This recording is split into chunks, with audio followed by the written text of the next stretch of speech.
Imagine a secret bunker buried deep beneath the streets of London, where world-altering decisions were made during the darkest days of Fuego. But what if this historical stronghold harbored an unexpected secret, not just strategic maps, but a hidden art collection commissioned by Churchill himself?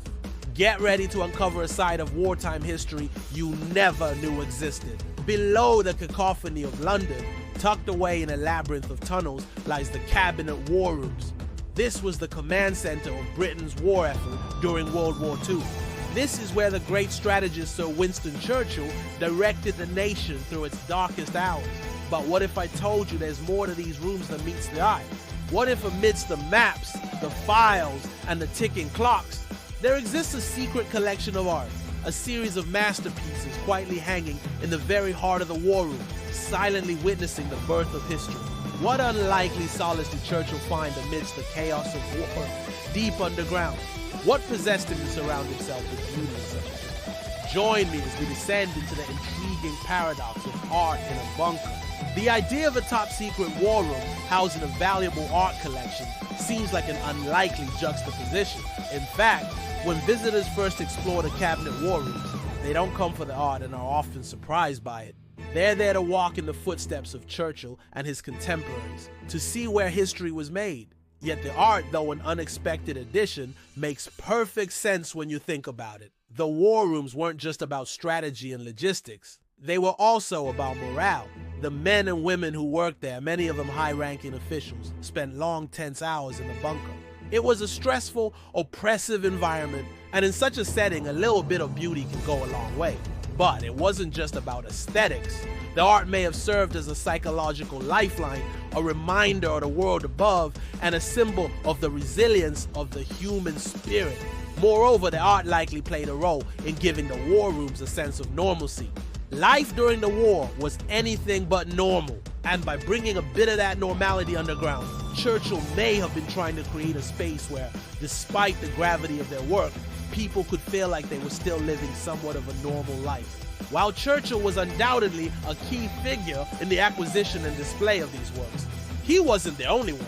Experts believe that individuals like Lord Croft, Churchill's private secretary, and Rear Admiral Sir John Eaton, who oversaw the war rooms, also played significant roles in selecting and placing the art. The art collection in the Cabinet War Rooms is not vast, but what it lacks in size it makes up for in quality and intrigue. There are around 12 to 14 pieces, mostly small-scale paintings, watercolors, and drawings. Some of the artworks are by quite well-known artists. For example, one watercolor titled Cornish Harbour is by Sir Edward Burrough, a prominent British artist known for his depictions of coastal scenes. Another notable piece is a portrait drawing of Lady Churchill by the artist Gerald Kennedy.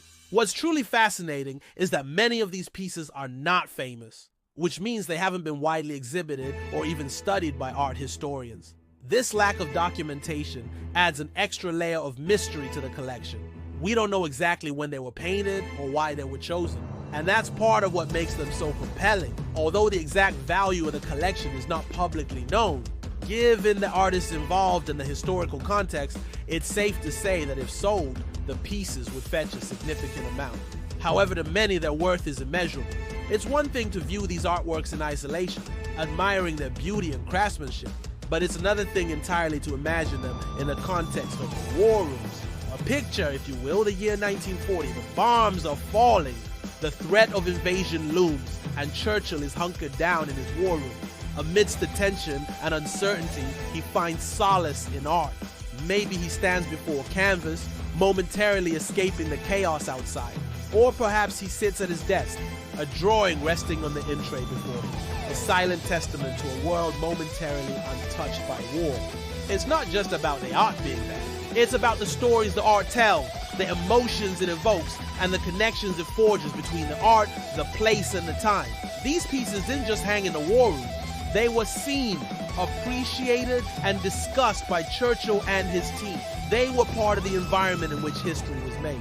Some of the art may have been acquired during the war itself, perhaps as morale boosters or even propaganda. Others might have been brought from Churchill's private collection, reflecting his personal tastes and providing a sense of familiarity in an otherwise unfamiliar environment. As for the art's current status, much of it remains in the war rooms, now a museum open to the public.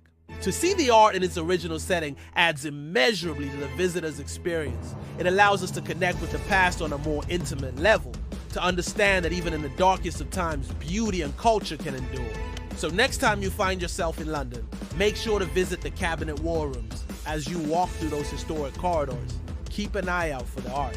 It might just be the unexpected highlight of your visit. The art in the Cabinet War Rooms is a testament to the enduring power of aesthetics, even in the darkest of times. It's a legacy of Churchill's spirit, a man who, while leading his nation through war, never forgot the importance of beauty and culture. These pieces are not just artifacts of the past, they're living, breathing links to a bygone era, whispering tales of bravery, resilience, and hope. Thank you for joining me on this journey through the hidden art of the war room. If you enjoyed this video, please hit the like button.